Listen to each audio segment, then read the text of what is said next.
ప్రభు దినంలో ఆయా స్థలాల నుండి దేవుని ఆరాధించడానికి చేరి వచ్చిన పరిశుద్ధులు ప్రియులైన ప్రతి వారికి ప్రభు యేసుక్రీస్తు నామములో వందనాలు సమర్పిస్తున్నాం.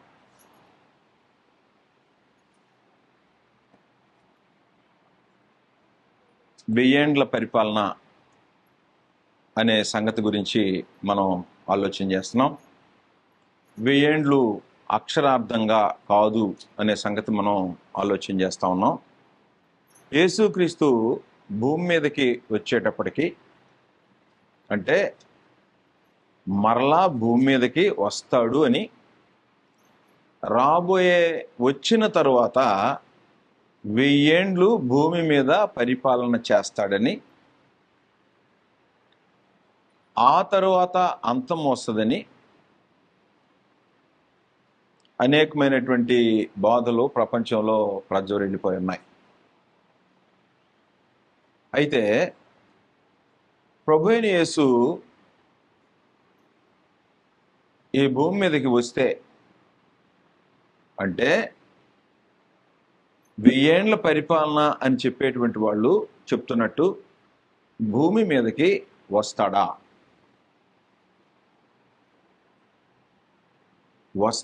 భూమి మీదకి వస్తాడా? ఈ రెండు సంగతులు మనకి క్లారిటీ ఉండాలి. ఈ క్లారిటీ కానీ మిస్ అయితే ప్రభువైన యేసు భూమి మీదకి వచ్చి 1000 ఏండ్లు పరిపాలన చేస్తాడా?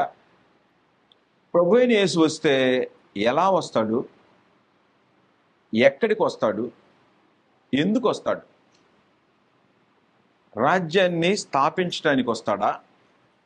రాజ్యాన్ని తండ్రి అయిన దేవునికి అప్పగించడానికి వస్తాడా?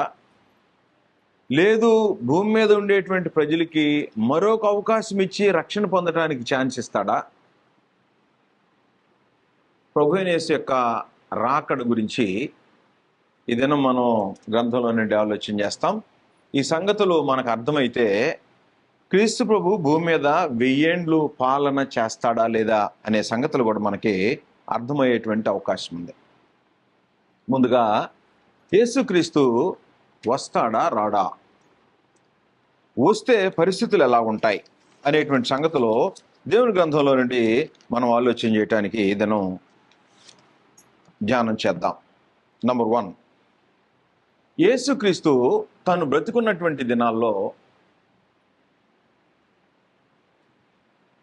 నేను వస్తాను తిరిగి మరలా అని చెప్పాడు. ప్రభువైన యేసు ఉపమానం కూడా చెప్పాడు, ఉపమాన రీతిగా కూడా మాట్లాడాడు. మొదటిసారి ఉపమానం చూస్తాం మనం మత్తయి సువార్త 13వ అధ్యాయము 40 నుండి 43 వచనాలు మనం చదివితే, మత్తయి సువార్త 13వ అధ్యాయము 40వ వచనం నుండి 43 వచనాలు మనం చదివినట్లయితే ఇలాగ రాయబడి ఉంటుంది.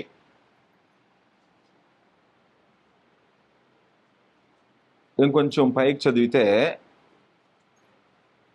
అపవాది గురుగులు విత్తిపోయాడని చెప్పాడు. గురుగులు ఎలాగూ కూర్చబడి అగ్నిలో కాల్చివేయబడునో అలాగే యుగ సమాప్తి యందు జరుగును. మనుష్య కుమారుడు తన దూతలను పంపును, వారాయన రాజ్యములో నుండి ఆటంకములకు సకలమైన వాటిని దుర్నీతిపరులను సమకూర్చి అగ్నిగుండములో పడవేయును. ప్రభువైన యేసు వచ్చేటప్పుడు ఏం చెప్పాడంటే దూతల్ని పంపిస్తాడు. యుగ సమాప్తి యందు జరుగుతుంది అని చెప్పాడు. యుగ సమాప్తి యందు జరుగుద్ది. దూతల్ని పంపుతారు, వాళ్ళు కోత కోసి దుర్నీతి పరులను సమకూర్చి అగ్నిగుండములో పడవేయును అన్నాడు. అగ్నిగుండములో పడవే అంటే ప్రభువైన యేసు వస్తే ఏం జరగబోతుంది అనేది ఉపమానంలో చెప్పాడు. మరొకసారి మత్తయి సువార్త 25వ అధ్యాయము, మత్తయి సువార్త 25వ అధ్యాయంలో 1 నుండి 13 వచనాలు మనం చూసినట్లయితే, మత్తయి సువార్త 25వ అధ్యాయము 1 నుండి 13 వచనాల్లో మనం చూసినట్లయితే అందులో బుద్ధిగల కన్యకల గురించి రాయబడింది. ఆ బుద్ధిగల కన్యకల్లో సిద్ధంగా ఉంటారు, నూనె జాగ్రత్తగా పెట్టుకుంటారు, దివిటి ఆరిపోకుండా చూసుకుంటారు అని చెప్పాడు. 10వ వచనంలో, వారు కొనబోచుండగా పెండ్లి కుమారుడు వచ్చెను. అప్పుడు సిద్ధపడి ఉన్నవారు అతనితో కూడా పెండ్లు విందులు లోపలికి పోయేరి. అంతటా తలుపు వేయబడెను. ఆ తరువాత తక్కిన కన్యకలు వచ్చి, అయ్యా అయ్యా, మాకు తలుపు తీయమని అడుగగా అతడు, మిమ్మల్ని నేను ఎరుగనని మీతో నిశ్చయముగా చెప్పుచున్నాను. ఆ దినమైనను ఆ గడి అయినను మీకు తెలియదు గనుక మెలకువగా ఉండుడి. పెండ్లి కుమారుడు వస్తాడు, ఎదుర్కొనటానికి సిద్ధపడాలి. అంటే ప్రభు అయిన యేసు వస్తాడు, ఎదుర్కోవటానికి సిద్ధంగా ఉండాలి అని ఉపమాన రూపంలో చెప్పాడు. అంటే ప్రభు అయిన యేసు వస్తానని ఖచ్చితంగా చెప్పాడు. 25వ అధ్యాయంలో 31 నుంచి 46వ వచనం వరకు మనం చదివినట్లయితే ఇక్కడ కూడా చెప్పినటువంటి సందర్భం ఏంటంటే, ప్రభు అయిన యేసు 31 నుంచి, తన మహిమతో మనుష్య కుమారుడును ఆయనతో కూడా సమస్త దూతలను వచ్చినప్పుడు, ఇందాక దూతల గురించి చెప్పాడు, మళ్ళీ ఇక్కడ కలిపి చెప్పాడు. తన మహిమతో మనుష్య కుమారుడును ఆయనతో కూడా సమస్త దూతలను వచ్చినప్పుడు ఆయన తన మహిమ గల సింహాసనం మీద ఆసీనుడై ఉండును. కాబట్టి ప్రభు అయిన యేసు వస్తాను అనేటువంటి సంగతి ఉపమానాల్లో చెప్పేశాడు. ఆయన వాగ్దానం కూడా చేశాడు. మార్క్స్ వార్త 8వ అధ్యాయము 38వ వచనం. మార్క్స్ వార్త 8వ అధ్యాయము 38వ వచనంలో ఆయన చేసినటువంటి వాగ్దానం, వ్యభిచారమును పాపమును చేయు ఈ తరము వారిలో నన్ను గూర్చియు నా మాటలను గూర్చియు సిగ్గుపడువాడెవడో వానిని గూర్చి మనుష్య కుమారుడు తన తండ్రి మహిమ గలవాడై పరిశుద్ధ దూతలతో కూడా వచ్చునప్పుడు సిగ్గుపడును. నేను వచ్చునప్పుడు ఫ్యూచర్ అంటే జరగబోయేదాన్ని ప్రభు అయిన యేసు ముందుగా వస్తాను అనేటువంటి సంగతి. మనుష్య కుమారుడు పరిశుద్ధ దూతలతో కూడా వస్తాడు. ఎవరైతే పాపంలో ఉంటారో వాళ్ళు సిగ్గుపడతారు అని సంగతి చెప్పేశాడు.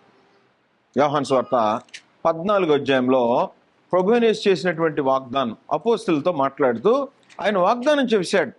14వ అధ్యాయము మొదటి 2-3 వచనాలు మనం చదివినట్లయితే, మీ హృదయమును కలవరపడనీకుడి, దేవుని యందు విశ్వాసం ఉంచుచున్నారు, నా యందును విశ్వాసం ఉంచుడి. నా తండ్రి ఇంట అనేక నివాసములు కలవు, లేని ఎడల మీతో చెప్పుదును, మీకు స్థలము సిద్ధపరచ వెళ్ళుచున్నాను. అది ఇప్పుడు ఏం చెప్తున్నాడు? ఆయన పరలోకం నుండి భూలోకానికి వచ్చినప్పుడు మాట్లాడుతున్నటువంటి సందేశం ఇది. ఇప్పుడు ఏం చెప్తున్నాడు? నేను వెళ్ళి మీకు స్థలము సిద్ధపరిచిన ఎడల నేనుండు స్థలములో మీరును ఉండులాగున మరలా వచ్చి నా యొద్ద ఉండుటకు మిమ్మును తీసుకొని పోవుదును. మరలా వస్తా, నా యొద్ద ఉండటానికి మిమ్మల్ని తీసుకెళ్ళిపోతా. కాబట్టి ప్రభు అయిన యేసు ఉపమాన రీతిగా చెప్పాడు, వాగ్దానం కూడా చేసి చెప్పాడు. అంటే ప్రభు అయిన యేసు ఎట్టి పరిస్థితుల్లో చెప్పినటువంటి మాటలో గతించిపోవటానికి అవకాశమే లేదు. ఒకవేళ ప్రభు అయిన యేసు మాట చెప్పాడు అనుకోండి, లూకాసు వార్త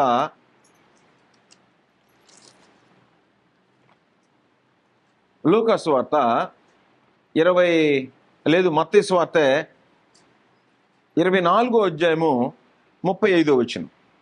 మత్తయి సువార్త 24వ అధ్యాయము 34వ వచనం. ఇవన్నీ జరుగు వరకు ఈ తరము గతింపదని నిశ్చయముగా మీతో చెప్పుచున్నాను. ఆకాశమును భూమియు గతించును గాని నా మాటలు ఏమాత్రమును గతింపవో. అంటే ప్రభు అయిన యేసు చెప్పినటువంటి మాటలు ఫాల్స్ అవటానికి, తప్పిపోవటానికి ఎట్టి పరిస్థితుల్లో ఛాన్స్ ఉండదు. ఒకవేళ ఏం జరగవచ్చట? ఆకాశము భూమి అయినా గతించిపోవచ్చేమో కానీ ప్రభు అయిన యేసు చెప్పిన మాటలు నెరవేరకుండా ఏది కూడా గతించిపోదు. అంటే యేసుక్రీస్తు చెప్పిన మాట పర్ఫెక్ట్గా 100% ఖచ్చితంగా నెరవేరిద్ది. కాబట్టి యేసుక్రీస్తు వస్తానని చెప్పాడా? చెప్పాడు, గ్యారెంటీ చెప్పాడు. కాబట్టి యేసుక్రీస్తు వస్తానని చెప్తే గ్యారెంటీగా వస్తాడు. ఎక్కడికి వస్తానని చెప్పాడు? యేసుక్రీస్తు ఫలానా చోటకు వస్తానని ఎప్పుడైనా చెప్పాడా? నేను పలానా చోటకు వస్తాను, వస్తే ఇలా సింహాసనం వేసుకొని కూర్చుంటాను అని ఎప్పుడైనా చెప్పాడా? చెప్పలా. వస్తానన్నాడు. ఎలా వస్తాడు? దూతలతో వస్తానని చెప్పాడు. అయితే కొంచెం మనం చూసినట్లయితే దూతలు కూడా చెప్పారు ప్రభు అయిన యేసుని గురించి. ప్రభు అయిన యేసు వాగ్దానం చేశాడు, ఉపమానం చెప్పాడు. ప్రభు అయిన యేసు పరలోకానికి ఎక్కిపోతున్న సందర్భంలో దూతలు మాట్లాడాడు. ప్రభు అయిన యేసు యొక్క రాకడ, తిరిగి మరలా వచ్చేదాని గురించి దూతలు మాట్లాడారు. అపోస్తల కార్యముల గ్రంథం 1వ అధ్యాయము 11వ వచనం 9 నుండి చదివితే క్లియర్గా ఉంటాయి. ఈ మాటలు చెప్పి వారు చూచుచుండగా, అంటే నేను వెళ్ళి మీకు స్థలము సిద్ధపరుస్తా, నేనుండే స్థలములో మీరుండేటట్లుగా మరలా వచ్చి తీసుకువెళ్తా అని చెప్పాడు కదా. కాబట్టి నేను వెళ్ళిపోతాను అని చెప్పాడు.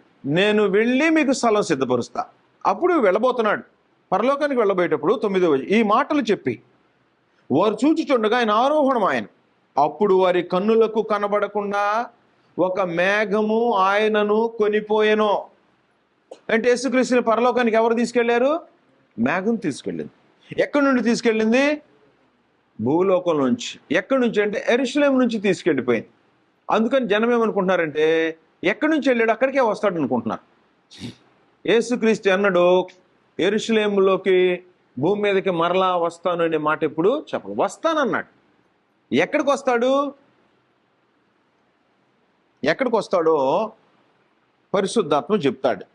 అప్పుడు చెప్తున్నాడు, ఆయన వెళ్ళుచుండగా 10వ వచనం, వారు ఆకాశం వైపు తేరి చూచుచుండిరి, ఇదిగో తెల్లని వస్త్రములు ధరించుకొని 2 మనుషులు వారి వద్ద నిలిచి, గలిలయ మనుషులారా, మీరెందుకు నిలిచి ఆకాశం వైపు చూస్తున్నారు? మీ వద్ద నుండి పరలోకమునకు చేర్చుకొనబడిన ఈ యేసే ఏ రీతి ద వే అంటే ఏ రీతిగా ఎలా వెళుతున్నాడో అది రీతి. రీతి అంటే విధానం. మీరు ఇంటి దగ్గర నుంచి ఏ రీతిగా వచ్చారు ఇక్కడికి? కొంతమంది నడిచి వచ్చారు, కొంతమంది బైక్లు వేసుకొచ్చారు, కొంతమంది ఆటోలో వచ్చారు, కొంతమంది సైకిల్ వేసుకొచ్చారు కదా. అది రీతి. ఏ రీతిగా వచ్చారంటే నడిచి వచ్చిన వాళ్ళు ఉన్నారు, సైకిల్ వేసుకొచ్చిన వాళ్ళు ఉన్నారు, బైక్ మీద వచ్చినటువంటి వాళ్ళు ఉన్నారు, ఆటో మీద వచ్చిన రకరకాల. అది రీతి. ఏ రీతిగా చెప్తున్నాడు ఇక్కడ. ఏ రీతిగా అంటే ఏ విధంగా ఎలా వచ్చాడో,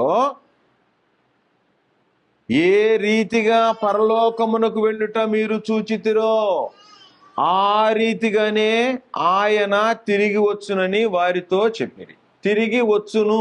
ఎక్కడికి? ఏ రీతిగా వెళ్తాడో ఆ రీతిగానే వస్తానన్నాడు. ఎక్కడికి వస్తాడు? ఎక్కడికి వస్తాడు అనేటువంటి సంగతి ప్రభువైన యేసు అన్నాడు, నేను తిరిగి మరలా యెరూషలేముకు వచ్చి మరలా ఈ ప్రజలను పరిపాలిస్తా అని ఎప్పుడు చెప్పలేదు ఆయన. ఆయన మరణాన్ని జయించి తిరిగి లేచిన తర్వాత వాడికి కనపడి విషయాలు చాలా చెప్పాడు, కానీ భూమి మీదకి వస్తాననే సంగతి చెప్పలా. కానీ వస్తాను, వచ్చి ఏం చేస్తాను? మిమ్మల్ని తీసుకెళ్తా, వచ్చి మిమ్మల్ని తీసుకెళ్తాను. ఎక్కడికి వస్తాడు, ఎలా తీసుకెళ్తాడు అనేది మనకు అర్థం అవ్వాల్సినటువంటి అవసరం ఎంతైనా ఉంది. క్రీస్తు ప్రభు వస్తాననే సంగతి అపోస్తలులు కూడా చెప్పారు. యేసుక్రీస్తు చెప్పాడు, దూత చెప్పాడు, అపోస్తలులు కూడా చెప్పేశాడు. 1 కొరింథీయులకు రాసిన పత్రిక 16వ అధ్యాయము చివరి అధ్యాయం చివరి వచనం. 1 కొరింథీ పత్రిక చివరి అధ్యాయము చివరి వచనాల్లో ఇలాగ రాయబడి ఉంది. పౌలు చివరి ముగిస్తూ 22వ వచనం, ఎవడైనను ప్రభువును ప్రేమింపకుంటే వాడు శపింపబడును గాక. ప్రభువు వచ్చుచున్నాడు. ప్రభువు వచ్చుచున్నాడు. కింద ఏం రాసిందో తెలుసా? 1వ నెంబర్ వేసి మరణ్ ఆత. ఏం రాశాడు? మారనాథ. దీని పేరు మీద ఒక సంఘం పెట్టేశారు జనం.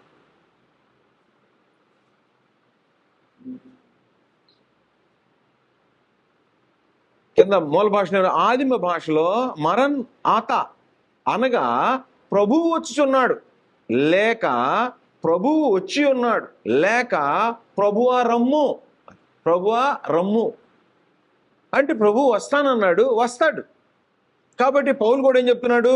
ప్రభువు వస్తాడు. కాబట్టి ప్రభువు వచ్చుచున్నాడు. ఎప్పుడు వస్తాడు? ఎప్పుడైనా రావచ్చు, ఎప్పుడైనా రావచ్చు. వచ్చే గడియ ఎప్పుడు? ఇంతకు మునుపు మనం చర్చించాం. వచ్చే గడియ ఎప్పుడు?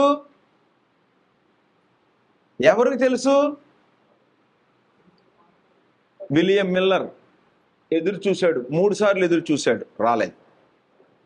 19వ శతాబ్దంలో 10,000 మంది జనాభాని తీసుకుని వెళ్ళి అమెరికాలో ఒక ప్లేస్ యేసుక్రీస్తు వస్తున్నాడు, నేను డేట్లు లెక్క కట్టాను రమ్మన్నాడు. వ్యాపారాలు మానుకొని, ఉద్యోగాలు మానుకొని, ఆస్తులు అమ్ముకొని ఎదురు చూస్తే రాలేదు. ఎందుకు రాలేదు? ఎవడికి తెలియదు అన్నాడు. మత్తయి సువార్త 24వ అధ్యాయంలో ప్రభువైన యేసు మాట్లాడుతూ ఎవడికి తెలియదయా అన్నాడు. మత్తయి సువార్త 24వ అధ్యాయము 36వ వచనం.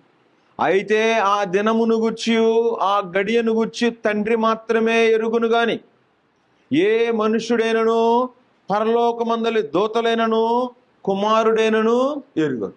యేసుక్రీస్తుకు తెలియదు, దూతలకు తెలియదు, మనుషులు ఎవరికి కూడా తెలియదు. అందుకని ఎవరు కూడా ఫలానా డేట్ అని చెప్పటానికి వీలు లేదు అన్నాడు. కాబట్టి డేటు, టైము ఎవరికి తెలియదు. అయితే ప్రభువైన యేసు వస్తాడా? ఖచ్చితంగా వస్తాడు. వస్తాడని పౌలు చెప్తున్నాడు. 1 తెస్సలోనికైయులకు రాసిన పత్రిక 4వ అధ్యాయము 14వ వచనం. 1 తెస్సలోనికైయులకు రాసిన పత్రిక 4వ అధ్యాయము 14వ వచనం. యేసు మృతి పొంది తిరిగి లేచినని మనము నమ్మిన యెడల అదే ప్రకారము యేసునందు నిద్రించిన వారిని దేవుడు ఆయనతో కూడా వెంటబెట్టుకొని వచ్చును. వచ్చేటప్పుడు ఇంకొక ఎక్స్ట్రా ఇన్ఫర్మేషన్, ఎవరైతే క్రీస్తునందు మృతి పొందారో వారిని తీసుకొని వస్తాడట. వారిని కూడా తీసుకొని వస్తాడు. ఇప్పుడు వాళ్ళు వచ్చి భూమి మీద ఉంటారా? వారిని తీసుకొని వస్తాడు. ఎక్కడికి వస్తాడు? ఎక్కడికి వస్తాడో చూద్దాం. కాబట్టి వస్తానని పౌలు చెప్తున్నాడు. తెస్సలోనికైయులకు రాసిన పత్రిక చెప్పాడు, 1 కొరింథీ పత్రిక చెప్పాడు, పేతురు కూడా చెప్పాడు. 2 పేతురు పత్రిక 3వ అధ్యాయము 10వ వచనం. 2 పేతురు పత్రిక 3వ అధ్యాయము 10వ వచనం. అయితే ప్రభువు దినము దొంగ వచ్చినట్లు వచ్చును. అది దొంగ వచ్చినట్టు. దొంగ యేసుక్రీస్తు కాడు. దొంగ వచ్చినట్లు అంటే దొంగ ఎప్పుడు వస్తాడు ఎవరికి తెలియదు. ఎప్పుడైనా రావచ్చు. దొంగ ఎప్పుడు వస్తాడో తెలియదు. దొంగ వచ్చేటట్టు అంటే అర్థం ఏంటంటే దొంగ కాదు. దొంగ ఏ టైంలో వస్తాడో తెలియదు. కాబట్టి యేసుక్రీస్తు ఏ టైంలో వస్తాడో కూడా ఎవరికి తెలియదు అని చెప్పడానికి ఉద్దేశించి ఈ మాటను ఉపయోగించడం జరిగింది. అందువలన పేతురు చెప్పాడు. అయితే వచ్చేటప్పుడు ఏం జరిగిందో తర్వాత చూస్తాం మనం. యోహాను సువార్త ప్రకటన గ్రంథము 1వ అధ్యాయం. ప్రకటన గ్రంథము 1వ అధ్యాయం 7వ వచనం. ఇదిగో ఆయన మేఘారూరుడై వచ్చుచున్నాడు. ఇదిగో ఆయన మేఘారూరుడై వచ్చుచున్నాడు. ప్రతి నేత్రము ఆయనను చూచును. ఆయనను పొడిచిన వారును చూచెదరు.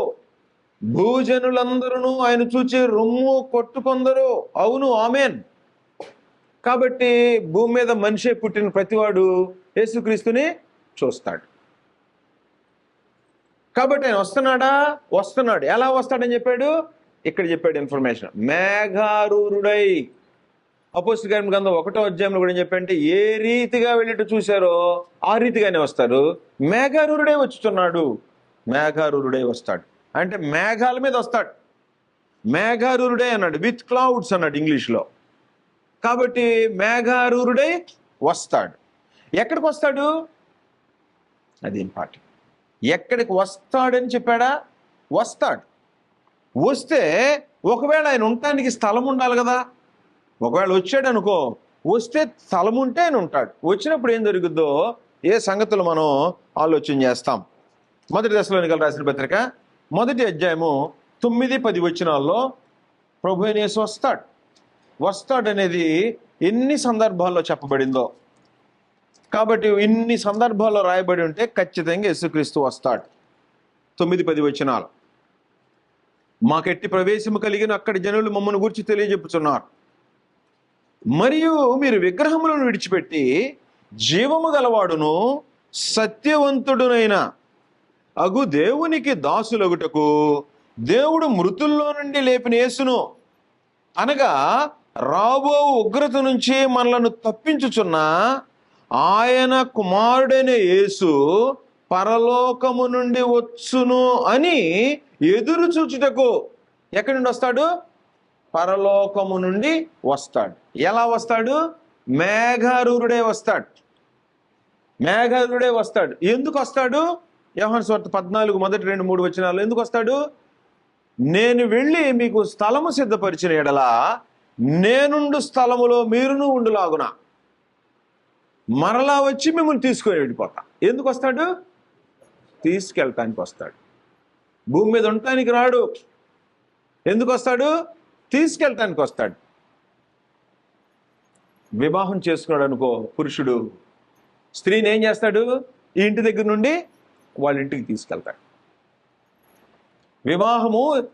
స్త్రీని వివాహం చేసుకుంటే ఏం చేస్తాడు? వాళ్ళ ఇంటికి తీసుకెళ్తాడు. ప్రభు అయిన యేసు గొర్రెపిల్ల వివాహోత్సవం జరగబోయిద్ది.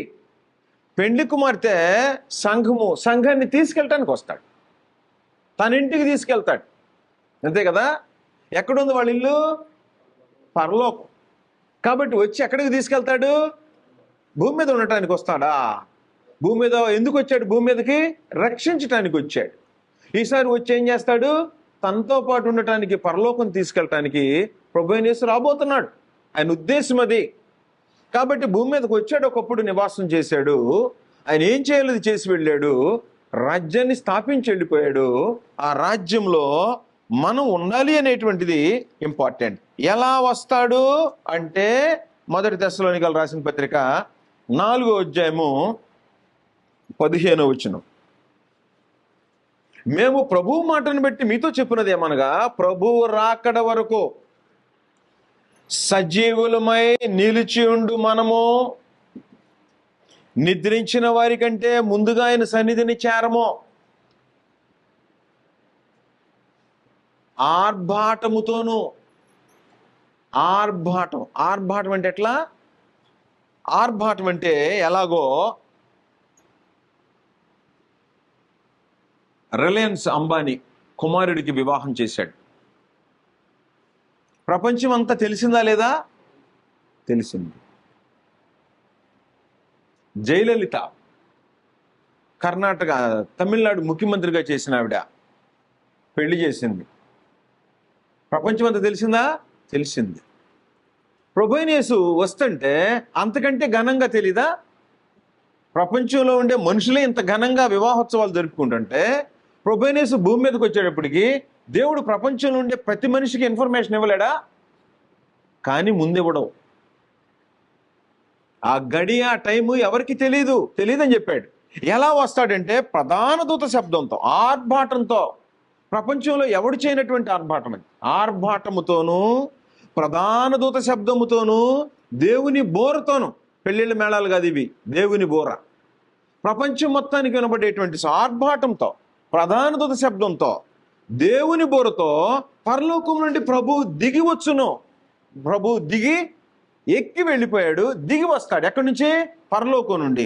క్రీస్తునందు మృతులైన వారు మొదట లేతురు, ఆ మీదట సజీవమై నిలిచిండు మనము వారితో కూడా ఏకముగా ప్రభువును ఎదుర్కొనుటకు ఆకాశ మండలమునకు మేఘముల మీద కొనిపోబడుదుమో. అంటే ప్రభు అయిన యేసు దేని మీద వస్తాడు? మేఘాల్లో వస్తాడు. ఎక్కడికి వస్తాడు? ఆకాశంలోకి వస్తాడు. ఈ భూమి మీద ఎవరిని వెంట పెట్టుకొని వస్తాడు? ఆల్రెడీ చనిపోయినటువంటి, క్రీస్తునందు విశ్వాసం ఉండి చనిపోయిన వారి ఆత్మల్ని వెంట పెట్టుకొని వస్తాడు. భూమి మీద ఉండే వాళ్ళు ఏం చేయబడతారు? మార్చబడతారు. ఎదుర్కొని వెళ్ళి ఎక్కడికి వెళ్తారు? ఏకముగా ప్రభువుని ఎదుర్కొనుటకు. ఇప్పుడు చదివాం కదా, బుద్ధిగల కన్యకలు ఎదురు చూసేటువంటి వాళ్ళని లేపి ఈ దేహాన్ని మార్చేసేసి ఆకాశ మండలములకు మేఘముల మీద కొనిపోబడుదుము. మేఘముల మీద అన్న చోట 1వ నెంబర్ వేసి, మేఘముల యందు కొనిపోబడుదుము, కాగా మనము సదాకాలము ప్రభువుతో కూడా ఉందుము. కాబట్టి మీరు ఈ మాటల చేత ఒకరినొకడు ఆదరించుకొనుడి. మధ్యలో ఏమైనా ఉంది? ఇంకా మధ్యలో ప్రభువైన యేసు వస్తే మేఘాల మీద వస్తాడు. వచ్చేటప్పుడు మృతులైనటువంటి వారిని వెంట పెట్టుకొస్తాడు. సజీవులైన వాళ్ళని మార్చి మేఘాల మీద, ఆకాశ మండలానికి మేఘముల మీద కొనిపోబడు. ప్రభువైన యేసు మేఘం మీద వస్తాడు. ఇక్కడ మేఘంలో ఆకాశ మండలం మీదకి వెళ్ళిపోతాము. కాగా మనము ప్రభువుతో కూడా సదాకాలము ఉందుదాం. ఏం చేస్తాడు అప్పుడు? 1 కొరింథీ 15వ అధ్యాయం.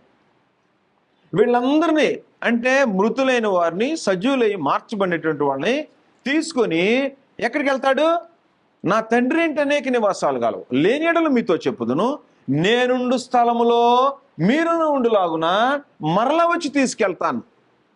ప్రార్థన చేసినప్పుడు యోహాను సువార్త 17వ అధ్యాయంలో ఏమన్నాడు? తండ్రి, నేను ఎక్కడ ఉందునో నీవు నాకు అనుగ్రహించిన వారు కూడా నాతో కూడా ఉండవాలని, వారు నా మహిమను చూడవాలని నేను కోరుతున్నా అన్నాడు. కాబట్టి ప్రభువైన యేసు వస్తే ఎక్కడికి వస్తాడు? ఆకాశంలోకి వస్తాడు. దేని మీద వస్తాడు? మేఘాల మీద వస్తాడు. ఎవరిని వెంట పెట్టుకొస్తాడు? ఆల్రెడీ క్రీస్తునందు మృతులైనటువంటి ఆత్మలను తీసుకొస్తాడు. భూమి మీద ఒకవేళ ఈరోజు వచ్చేందుకో, ఈ రోజున విమోచింపబడినటువంటి వారు మార్చబడి మేఘాల మీద ఆకాశ మండలానికి కొనిపోబడతారు. అక్కడి నుంచి సదాకాలం ప్రభువుతో కూడా యుగయుగాలు దేవునితో ఉంటారు అనేటువంటిది దేవుని యొక్క సందేశమైంది. కాబట్టి ఎలా వస్తాడు? ఎంత టైం పట్టిద్దయ్యా దీనికోసం అంటే, మత్తయి సువార్త 24వ అధ్యాయము 26, 27 వచనాలు. మత్తయి సువార్త 24వ అధ్యాయము 26, 27 వచనాలు మనం చదివితే ఎంతసేపు పట్టిద్ది? 24, 26, 27. కాబట్టి ఎవరైనను ఇదిగో అరణ్యములో ఉన్నాడని మీతో చెప్పిన ఎడల వెళ్ళకుడే. కొంతమంది ఏం చెప్తారట? అరణ్యంలో ఉన్నాడు. అరణ్యం అంటే ఎక్కడ?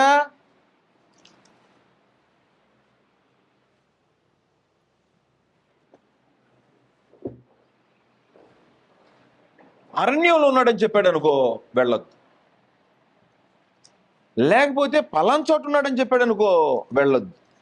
అరణ్యములో ఉన్నాడని మీతో చెప్పినను వెళ్ళకుడి, ఇదిగో లోపలి గదిలో ఉన్నాడని చెప్పినను నమ్మకుడి. ఎందుకని? లోపలి గదిలో ఉన్నాడని చెప్పినా వెళ్ళొద్దు, అరణ్యంలో ఉన్నాడన్నా వెళ్ళొద్దు. ఎందుకో తెలుసా? ప్రభువైన యేసు వస్తే ఎంత టైం ఉంటుందో మనిషి వెళ్ళి చూసేటువంటి పరిస్థితి వెళ్ళటానికి ఛాన్స్ లేదు. ఎలాగుంటుందో చెప్పాడు. మెరుపు తూర్పున పుట్టి పడమటి వరకు ఎలాగూ కనబడునో. రాత్రి మెరుపులు వచ్చినాయి, వర్షం కురిసింది కదా. మెరుపు తూర్పు నుండి పడమరికి వెళ్తానికి ఎంత టైం పట్టిద్ది? ఇంట్లో నుండి వస్తువులు ఏమైనా తెచ్చుకోవచ్చా? మెరుపు మెరిస్తే ఇంట్లో నుండి వస్తువులు ఏమైనా తెచ్చుకోవచ్చా? లేకపోతే మారుమనసు పొందిన వాళ్ళు ఎవరైనా మారుమనసు పొందొచ్చా? ఒక చోట నుంచి ఇంకో చోటకి వెళ్ళొచ్చా? అంటే ఎంత? ఏ స్ప్లిట్ ఆఫ్ సెకండ్. అంటే మెరుపు తూర్పు నుండి పడమరకి ఒకసారి మెరుపు మెరవాలంటే ఎంత టైం పట్టింది? No time, within no time అంటాం. అంటే మెరిసి ఆగిపోయేలోపు ఏ మార్పులను చేసుకోవచ్చా భూమి మీద మనం? That is called within no time. అంటే ప్రభువైన యేసు వస్తే క్షణాల్లో మెరుపు మెరిస్తే ఎలాగుంటుందో, తూర్పు నుండి పడమడు వరకు మెరుపు ఎలాగుంటుందో అంత ఫాస్ట్గా వచ్చేస్తాయి. మరి మధ్యలో ఇంకేం జరుగుద్ది? మధ్యలో ఇంకేం జరగడానికి ఛాన్స్ ఉందా? ఛాన్సే లేదు. ప్రభువైన యేసు వచ్చిన తర్వాత మరలా బోధ జరిగిద్ది. 1000 ఏళ్ళు భూమి మీద సింహాసనం వేసుకొని కూర్చుంటాడు. మరలా పాపులు మారు మనసు పొందొచ్చు అనేటువంటిది అబద్ధం. అపోస్తలుల గ్రంథం 17వ అధ్యాయం.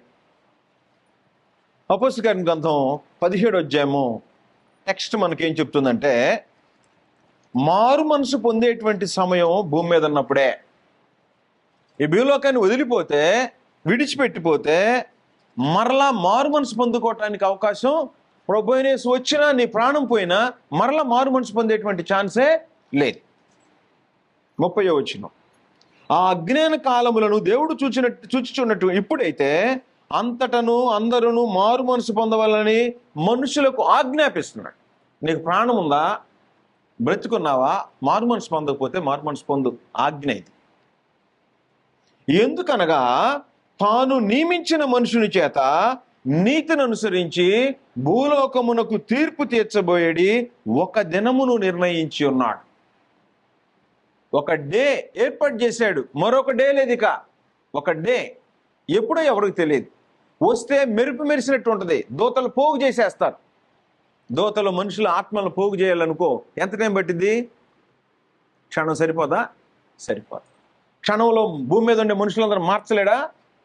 దేహాన్ని మార్చేయలేడా? మార్చేస్తాడు. కానీ మనిషిని మార్చడం, మనిషి మారు మనసు వ్యక్తిగతమైంది. దేవుడు నీ మారు మనసు విషయంలో జోక్యం చేసుకోడు. నువ్వు మారు మనసు పొందితే అంగీకరిస్తాడు, కానీ కఠినంగా మిషన్ లాగా ఎవరి మారు మనసుని మార్చడు. అది నీ స్వాతంత్ర్యం. You have your free will. నీకు పూర్తి స్వాతంత్ర్యం ఉంది. మారు మనసు పొందుతావో పొందవో అది నీ చాయిస్. దాని మీద బేస్ అయ్యి తీర్పు ఉంటుంది తప్ప మిషన్ లాగా ఫ్యాన్ స్విచ్ చేస్తే ఫ్యాన్ తిరిగే టైప్లో చేయాలి. మారు మనసు గురించి దేవుడు ఏం చేస్తాడంటే నీకు విషయాలు అందిస్తాడు. మనసుకు మార్చుకుంటావా, కఠినం చేసుకుంటావా, నీకు సంబంధించింది. ఫ్యాన్ లాగా స్విచ్ చేస్తే కరెంట్ ఉంటే వెలిగే టైప్ కాదు ఇది. మనిషికి పూర్తి స్వాతంత్రం ఇచ్చాడు. నీ స్వాతంత్ర్యంలో ఆయన జోక్యం చేసుకోడు, కానీ వివరాలు మాత్రం నీకు తెలియజేస్తాడు. మారు మనసు పొందకపోతే క్షణంలో ఏం జరుగుతుందో తెలుసా? వెళ్ళిపోతాడు, నిత్య నాశనంలోకి వెళ్ళిపోతాడు. నెక్స్ట్ చెప్తాను వస్తే ఏం చేస్తాడో. ఆయన ఎందుకు వస్తున్నాడో కూడా చెప్తున్నాడు. ఆయన వస్తే ఏం జరుగుద్దట? మృతులలో నుండి ఆయనను లేపినందున దీన్ని నమ్ముటకు ఆధారం కలుగు చేసి ఉన్నాడు. కాబట్టి భూలోకానికి తీర్పు తీర్చిపోయే ఒక దినం ఉంది మారు మనసు పొందకపోతే. అంతేగాని వచ్చి కొంతకాలం భూమి మీద ఉండి కొంతమందిని తీసుకెళ్ళి కొంతమందికి విందు చేసి కొంతమందిని వదిలిపెట్టి కొంతమంది శ్రమలు పెట్టి మరలా సంఘాన్ని ఎత్తుకెళ్ళి యేసుక్రీస్తు రాబోయే ముందు శ్రమలు, లేకపోతే 1000 ఏళ్ళు అయిపోయిన తర్వాత శ్రమలు అనేది బైబిల్ చెప్పేటువంటి సందేశం కానే కాదు. కాబట్టి ప్రభువైన యేసు వస్తే ఎంతసేపు పట్టింది? మెరుపు మెరిసినట్టు. కాబట్టి యేసుక్రీస్తు పలానా చోట వెలిచాడు. కొంతమందికి దేవుళ్ళు వెలుస్తుంటారు. ఆ ఊర్లో వెలిచాడు, ఈ ఊర్లో వెలిచాడు, నదులు ఉన్న చోట వెలిచాడు. యేసుక్రీస్తు వెలిసేవాడు కాదు, వచ్చాడైనా. పరలోకంలో ఉండి మానవులు రక్షించడానికి దేహాన్ని ధరించి ఒక రోజు వచ్చాడు, చనిపోయాడు, మరణాన్ని జయించి తిరిగి లేపబడ్డాడు, పరలోకం వెళ్ళాడు. నేను వచ్చి తీసుకెళ్తానని వాగ్దానం చేశాడు. కాబట్టి వస్తానన్నవాడు మాట మారుస్తాడా? ఆకాశం భూమి గతించదంట, కానీ ఆయన చెప్పిన మాటలు ఏవి కూడా గతించవు. కాబట్టి ప్రభువైన యేసు వస్తాడా? వస్తాడు. వస్తే నీ స్థితి ఏంటి?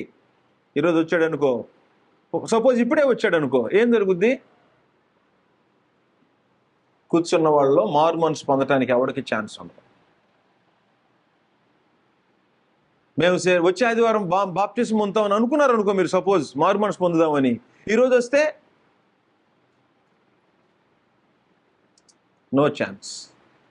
అందుకని బుద్ధి కలిగిన వాళ్ళు ఏం చేస్తారంటే నేడే రక్షణ దినమని ఆలోచన చేస్తారు. రేపు ఏం చేస్తావు ఊరికి అనుకుందాం. రేపు టైం ఇచ్చడానికి ఏం చేస్తావు? ఒక సంవత్సరం ఇచ్చాడు, ఏం చేయగలవు నువ్వు? ఏం చేసేది లేదు. ఊహ తప్పితే భూమి మీద ఏం చేయగలుగుతావు? ఏం చేయగలుగుతావు అంటే నరకంలోకి వెళ్ళిపోవటానికి, తీర్పులోకి రావటానికి టైం ఎక్స్టెండ్ చేసుకుంటున్నావే తప్ప దేవుని దీర్ఘశాంతం కనిపెడుతుందట. ఒకవేళ దాన్ని తృణీకరిస్తే ఈరోజు వస్తే నీ గతి ఏంటో. సహోదరులు ఇక్కడ పాటలు పాడుతుంటే మీ అందరికి ఏం కనపడిందో లేదు, కానీ నాకేం కనపడిందంటే వీళ్ళ భార్యలు కూడా వాళ్ళతో పాటు మారు మనసు పొంది ఉంటే బాగుండు కదా అనిపించింది. రక్షణ పొందిన సహోదరులు పాటలు పాడుతూ ఉంటే ఏకదేహమైన వాళ్ళు కనపట్లేదే అనిపించింది. మీకు ఎలాగనిపించిందో, కూర్చొని చూసే వాళ్ళకి ఏమనిపించిందో, ఆడే వాళ్ళకి ఏమనిపించిందో నాకు తెలియదు, కానీ నాకు మాత్రం చూస్తే అలాగనిపించింది. ఒకవేళ ప్రభువుని ఈరోజు వస్తే బాప్తిస్మం పొందిన వాళ్ళు మార్చబడి మేఘాల మీద ఆకాశ మండలానికి కొనిపోబడతారు. ఆయనతో పాటు జీవించే నీ పరిస్థితి ఏంటి? జీవమనే కృపావరంలో మీ భార్యలు మీతో పాటు పాలువారై ఉన్నారు. జీవమనే కృపావరం. జీవం అంటే పరలోకం వెళ్ళిపోవడం, నిత్య జీవాన్ని స్వతంత్రించుకోవటానికి. ఏమోలే మా ఆయన పోతే పోయి నేనేడే ఉంటానంట, ఉండటానికి కూడా కుదరదు. మా ఆయన పోతే పోయాడయ్యా, ప్రభువుని యేసు వస్తే నిలిచి వెళ్ళాడేమో, కొంతకాలం నేను భూమి మీద ఉంటాను, ఆయన వస్తాడు, యేసుక్రీస్తు వస్తే మళ్ళా వాక్యం చెప్తాడంట, మేము ఇప్పుడు వెళ్ళిపోతాం అనుకోనేది అబద్ధ బోధ. అబద్ధమైన బోధ. వస్తే ఏం జరగబోతుంది? ఏం జరగబోతుంది? సౌండ్తో వస్తాడు. ప్రభువుని యేసు వస్తే ఏం జరుగుద్దో 2 పేతురు పత్రిక 3వ అధ్యాయంలో చెప్పాడు. ప్రభువుని యేసు వస్తే జరగబోయేటువంటి ఇన్సిడెంట్, ఆయన వస్తే ఏం జరగబోతుందో నీకు అర్థమైతే 2 పేతురు 3వ అధ్యాయం 10వ వచనం. అయితే ప్రభువు దినము దొంగ వచ్చినట్లు వచ్చును, ఆ దినమున ఆకాశములు మహాధ్వనితో గతించిపోవును. మెరుపు వలె మెరిసేది కదా ప్రభువుని యేసు వస్తే, మెరుపులాగా. మెరుపు మెరిసేది కాదు, మెరుపు వస్తే ఎంతసేపు ఉంటుంది అంత టైం వస్తుంది. ఆకాశాలట మహాధ్వనితో గతించిపోవును, ఆకాశం ఒక ఉండదు. నంబర్ 2, పంచభూతములు మిక్కటమైన వేండ్రముతో లయమైపోవను. పంచభూతాలు ఉండవు. పంచభూతాలుంటే ఉండవంటే నీకు దేహం కూడా ఉండదు. నీ దేహము పంచభూతాల్లో భాగం, మట్టి. నీ దేహం కోటికి నీకు ఉండదు. నంబర్ 3, భూమియు దాని మీదనున్న కృత్యములు కాలిపోవును. భూమి, దాని మీద ఉండే పనులు, పెద్ద పెద్ద బిల్డింగులు, అపార్ట్మెంట్లు, నేను పలానా చోట ఆకాశంలో కట్టాను, చంద్రమండలంలో కట్టాను, ఏమి ఉండవు కాబట్టి. ఇకేముంటానికి ప్రభువుని యేసు మెరుపులాగా వచ్చాడు అనుకో, ఈ భూమి ఉండదు, ఈ భూమి మీద ఏమీ ఉండవు. కాకపోతే ఇప్పుడు నీ భర్త వెళ్ళిపోతే, నీ భార్య వెళ్ళిపోతే నీ పరిస్థితి ఏంటి? మనుషులకు అర్థం కావట్లా. ఏం చేస్తాడట? ఏముందో చెప్తున్నాడు. పంచభూతములు మహావేండ్రముతో కరిగిపోవునట్టు దేవుని దినపు రాకడ కొరకు కనిపెట్టుచు దానిని ఆశతో అపేక్షించుచు, రక్షణ పొందిన వాళ్ళకి చెప్పాడు, మీరు పరిశుద్ధమైన ప్రవర్తనతోనూ భక్తితోనూ ఎంతో జాగ్రత్త గలవారే ఉండవలెను. కొత్త భూమి, కొత్త ఆకాశం నీతి ఉంటుంది అంటే పాపులు అందులో ఉండరు అని అర్థం. పాపులకి అందులో ఉండని అక్కడే. పాపులు భూమి మీద ఉంటారా? పోనీ ఉంటారా భూమి మీద? వీళ్ళు నీతితో పరలోకం వెళ్ళారు అనుకో, భూమి మీద పాపులు ఉంటారా? ఉంటారా? ఏం ఆన్సర్ రావట్లేదు. ఉంటారా? భూమి ఉండదు, ఇంక పాపులు ఎక్కడ ఉంటారు? మళ్ళీ చదువుతాను చూడండి. భూమియు ఆకాశములు మహాధ్వనితో గతించిపోవును, పంచభూతములు ఎప్పుడు ప్రభు దినము దొంగ వచ్చినట్లు వచ్చును, ఆ దినమున. మళ్ళీ ఇంకొకటి 7 సంవత్సరాలు 6 సంవత్సరాలు 3.5 సంవత్సరం కాదు, ఆ దినమున. ఏ దినమున? ప్రభువైన యేసు వచ్చే దినమున. ఎంతసేపు? మెరుపు వలె. ఆ దినాన్ని వచ్చాడు అనుకో, ఏం జరుగుద్ది? ఆ దినమున ఆకాశములు మహాధ్వనితో గతించిపోవు. ఆకాశం లేదు. పంచభూతములు మిక్కటమైన వేండ్రంతో లయమైపోవు, భూమియు దాని మీద కృత్యములు కాలిపోవు. భూమి కాలిపోతే నువ్వు ఎక్కడ ఉంటావు? కాబట్టి పాపులు ఉంటారా? ఛాన్స్ లేనే. కాబట్టి ప్రభువైన యేసు వస్తే ఈ కంటికి కనిపించే ఏది కూడా ఉండదు. ఆకాశాలు, మహాకాశాలు, భూమి, ఇందులో ఉండే సమస్తము ఎత్తివేయబోతున్నాడు, కాల్చివేయబడిపోతున్నాయి. ఒకరోజు ప్రభువైన యేసు సృజించాడు. సృజించేటప్పుడు ఆయన ఉన్నవాడు. ప్రభువైన యేసు మరలా వస్తే, మేఘారుడై వస్తే ఇవి మొత్తం నాశనం అయిపోతున్నాయి. నువ్వెక్కడ ఉంటావు? మరి ఎక్కడ వింటావు సువార్త? ఆ దినాన్ని ఇవి జరుగుతున్నాయి అంటే మళ్ళా శ్రమలు ఉంటే మార్చుకుంటారని చెప్పేవాడు అబద్ధికుడా, నీతిమంతుడా?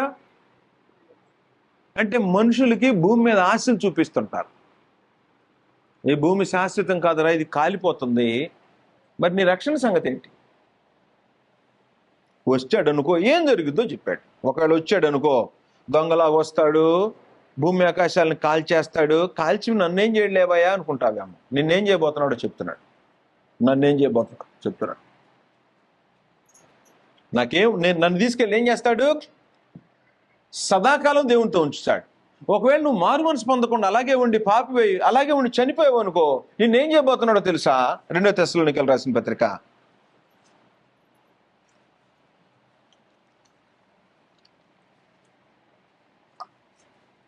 1వ అధ్యాయము. కొంతమంది దేవుని పిల్లల్ని ఇబ్బంది పెడుతున్నాం, భలే చేస్తున్నాం అనుకుంటున్నారు. అలాంటి వారి గురించి మాట్లాడుతున్నాడు. 2 తెస్సలోనికీయులకు రాసిన పత్రిక 1వ అధ్యాయము 6 నుండి 8 వచనాలు కలిసి ఉన్నాయి. ప్రభు అయిన యేసు తన ప్రభావమును కనపరుచు దూతలతో కూడా పరలోకము నుండి అగ్ని జ్వాలలలో ప్రత్యక్షమై, ఇంతకుముందు కన్యక గర్భంలో ప్రత్యక్షమయ్యాడు, ఈసారి దేనిలో ప్రత్యక్షమవుతాడు? అగ్ని జ్వాలల్లో. ఏం చేస్తాడు? పంచభూతములు మిక్కటమైన వేండ్రముతో లయమైపోతాయి, ఆకాశములు రగులుకుంటాయి, భూమి దాని మీద ఉన్న కృత్యాలు కాలిపోతాయి ప్రభు అయిన యేసు మరలా వస్తే. కాబట్టి ఇంకెక్కడ ఉంటావు? ప్రభు అయిన యేసు తన ప్రభావం కనపరుచు దూతలతో కూడా పరలోకము నుండి అగ్ని జ్వాలల్లో ప్రత్యక్షమై దేవుణ్ణి ఎరుగని వారికిని, ప్రభు అయిన యేసు వార్తకు లోబడిన వారికిని ప్రతి దండన, ఇమ్మీడియట్ గా పనిష్మెంట్ ఉంటుంది. ఇక టైం లేదు. వచ్చి ఏం చేస్తాడు? పనిష్మెంట్ ఇస్తాడు. ఎవరికి? సువార్తకు లోబడిన వారికి. సువార్తకు లోబడిన వారిని ఏం చేస్తాడు? మత్తయి సువార్త 25వ అధ్యాయంలో 31వ వచనం నుండి చివరి వరకు మనం చదివితే, ఆయన వెంబడించిన వాళ్ళకి ఎలాంటి పరిస్థితో, ఆయన వెంబడించినటువంటి వాళ్ళకి ఎలాంటి పరిస్థితిలో ఉంది. ఇదట, మిమ్మును శ్రమపరుచు వారికి శ్రమయు. ఎంతకాలం శ్రమ? యుగయుగాలు. శ్రమ పొందుచున్న మీకు, భూమి మీద కొంతకాలం శ్రమ పొందారు, మీ శ్రమ పొందుచున్న మీకు మాతో కూడా విశ్రాంతి అనుగ్రహించుట దేవునికి న్యాయమే. ఆ దినమున అంటే ఇప్పుడు ప్రభు అయిన యేసు వచ్చిన రోజు ఇంక మళ్ళీ 10 రోజులాగా 20 రోజులాగా లేదు. వచ్చాడంటే ఆ రోజున జడ్జిమెంట్ జరగబోతుంది. ఆ దినమున తన పరిశుద్ధుల యందు మహిమపరచబడుటకును విశ్వసించిన వారందరి యందు ప్రశంసింపబడుటకును ప్రభువు వచ్చినప్పుడు అట్టివారు ఆయన సముఖము నుండి, ఆయన ప్రభావమునందలి మహిమ నుండి పారదోలబడి నిత్య నాశనమును దండన పొందుదురో. దేవుని వాక్యానికి లోబడినటువంటి వారు, దేవుని వాక్యానికి విధేయ చూపించేటువంటి వాళ్ళని హింస పెట్టినటువంటి వాళ్ళు నిత్య నాశనం అనే దండంలోకి వెళ్ళిపోతారు. దేవుని ఎరగని వారికి. నెంబర్ 2, ప్రభు అయిన స్వార్థకు లోబడిన వారికి ప్రతిదండన, మిమ్మల్ని హింసించే వారికి పనిష్మెంట్. మీరు హింస పొందుతున్న మీకు ఏముంటుందట?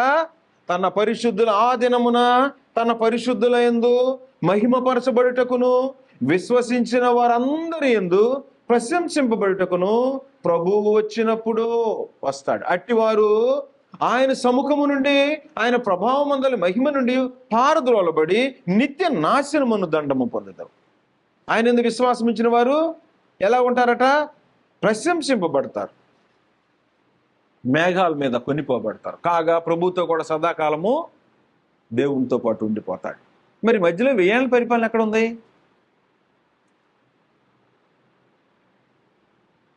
ఎక్కడుంది? లేఖనాల్ని అపార్థం చేయటంలో ఉంది తప్ప గ్రంథంలో ఆ దినమున అన్న చోట ఆ దినము, ఈ మధ్యలో ప్రభువు యేసు రాగానే ఆ దినమున ఏం జరుగుతుందో చెప్తున్నాడు. వీళ్ళు ఏం చెప్తున్నారు? ఆ దినం అయిపోయిన తర్వాత 1000 ఏళ్ళ పరిపాలన జరుగుద్దని చెప్తాను. అందువలన సడన్ గా వస్తాడు, వస్తే తీర్పు జరుగుతుంది. 1 తెస్సలోనికీయులకు రాసిన పత్రిక 5వ అధ్యాయం. 1 తెస్సలోనికీయులకు రాసిన పత్రిక 1 తెస్సలోనికీయులకు రాసిన పత్రికే ప్రభు అయిన యేసు రాకడను గురించి చెప్పింది. 1 తెస్సలోనికీయులకు రాసిన పత్రిక 1వ అధ్యాయము 10వ వచనం.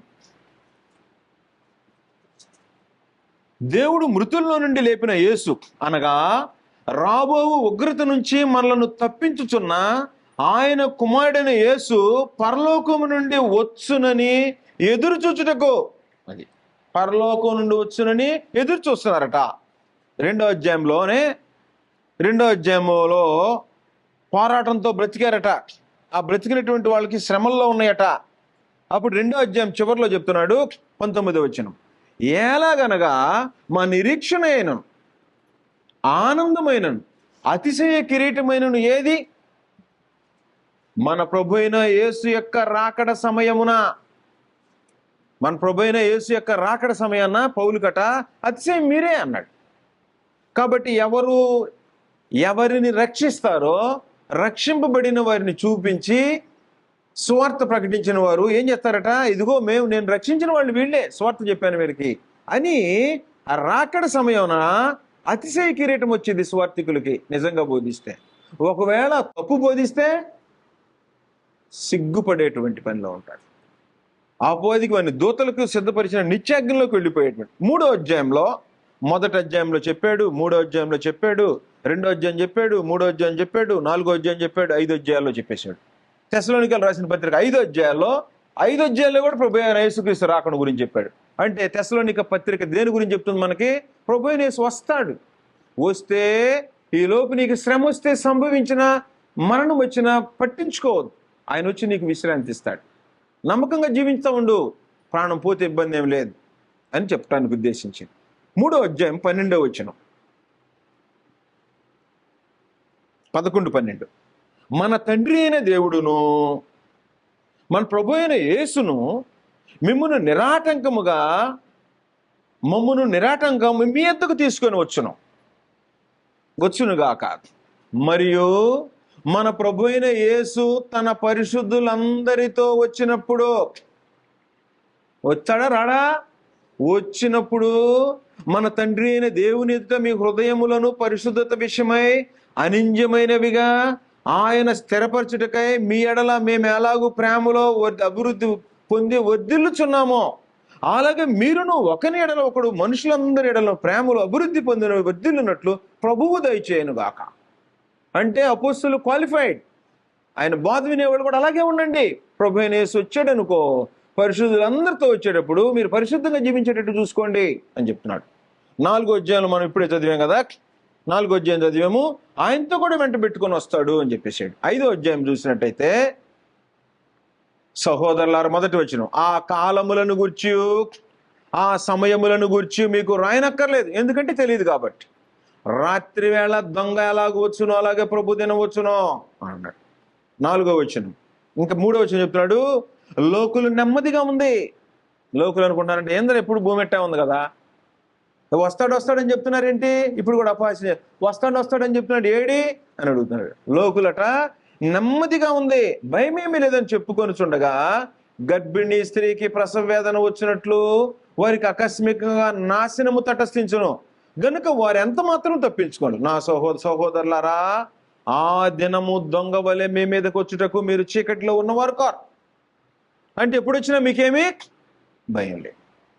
అందువలన 5వ అధ్యాయం 23వ వచనంలో, మీ ఆత్మయు జీవమును శరీరమును మన ప్రభు అయిన యేసుక్రీస్తు రాకడ యందు నిబంధనారహితముగా సంపూర్ణమున్నట్లు కాపాడబడునుగాక. కాబట్టి మనం చేయాల్సిన పని ఏంటంటే, ప్రభు అయిన యేసు వచ్చేటప్పటికి మన దేహాల్ని జాగ్రత్తగా కాపాడుకునేటువంటి బాధ్యత, ఆత్మ, జీవము, శరీరం. ఆత్మ విషయంలో నింద లేకుండా, జీవం విషయంలో, శరీర విషయంలో పాపం లేకుండా జీవించేవాళ్ళు ప్రభు అయిన యేసు రాకడికి సిద్ధపడిన వారు. ఆయన రాత్రి వచ్చినా పర్వాలేదు, పగలు వచ్చినా పర్వాలేదు, ఇప్పుడు వచ్చినా పర్వాలేదు, ఎప్పుడు వచ్చినా పర్వాలేదు. ఒకవేళ మనిషి చనిపోయినా దేవుడు ఆయన వెంట పెట్టుకొని వస్తాడు అనేటువంటిది ప్రభు అయిన యేసు మనకు ఆయన తెలియజేసినటువంటి సందేశం, అపోస్తలులు మనకు తెలియజేసేటువంటి సందేశం. కాబట్టి ఆయన వచ్చేది ఎందుకు? రాజ్యాన్ని స్థాపించడానికా? కాదు. ఎందుకు వస్తున్నాడు? తీసుకువెళ్ళటానికి. యోహాను సువార్త 5వ అధ్యాయం, యోహాను సువార్త 5వ అధ్యాయంలో 28, 29 వచనాలు. 5వ అధ్యాయం 28. దీనికి ఆశ్చర్యపడకుడి, ఒక కాలము వచ్చుచున్నది, ఆ కాలమున సమాధుల్లో ఉన్న వారందరూ, మొదటి తెస్సలోనికీయులకు రాసిన పత్రిక చదివాం కదా, సమాధుల్లో ఉన్న వారందరూ ఆయన శబ్దము విని, ఆయన శబ్దం ఏం శబ్దం? ప్రధాన దూత శబ్దముతోనూ ఆర్భాటముతోనూ దేవుని బోరతోనూ పరలోకము నుండి ప్రభువు దిగి వచ్చును. కాబట్టి ఒక కాలం వచ్చున్నది, ఆ కాలమున సమాధుల్లో ఉన్న వారందరూ ఆయన శబ్దం విని బోర మోగ్గానే మృతులు అక్షయులుగా లేపబడతారన్నాడు. 1 కొరింథీ 15వ అధ్యాయం చదవండి, ఎలా లేపబడతారో రాశాడు. బోర మోగితే లేపబడతారు. ఎంతసేపు జరిగిద్ది? మెరుపు. ఆ దినాన్ని జరిగిపోతాయి. మేలు చేసిన వారు జీవ పునరుద్ధానానికి, కీడు చేసిన వారు తీర్పు పునరుద్ధానానికి బయటికి వస్తారు.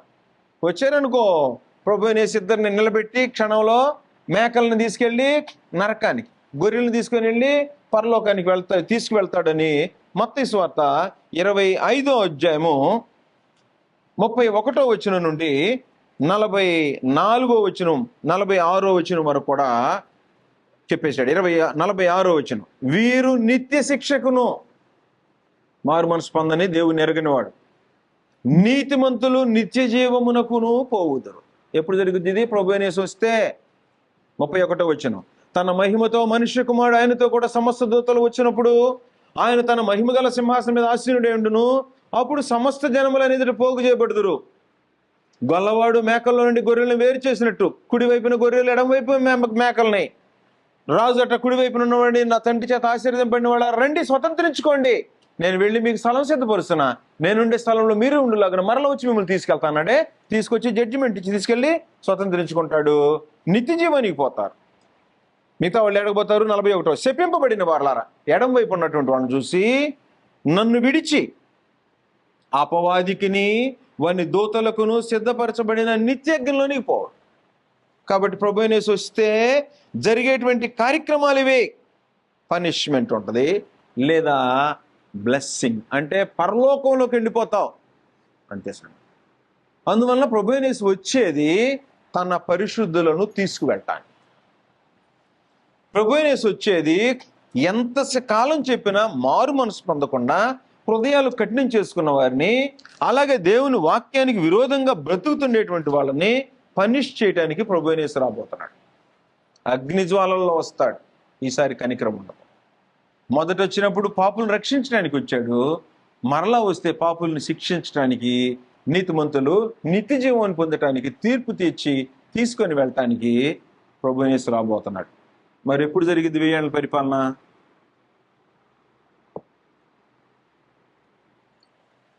కాబట్టి గ్రంథం యొక్క ఆధారం లేనటువంటి సందేశం. వచ్చే వారం ఇంకా కొన్ని డీటెయిల్స్, వీటిలో ఎక్కడెక్కడైతే అపోహలు ఉంటాయో వాటిని గురించి వచ్చే వారం ఇంకా కొన్ని సంగతులు మనం ఆలోచన చేస్తాం. కాబట్టి ప్రభువైన యేసు వస్తున్నాడు, వస్తాడు. వస్తే భూమి ఉండదు, ఈ సృష్టి ఉండదు, నాశనం అయిపోతుంది, తీర్పు తీర్చుతాడు.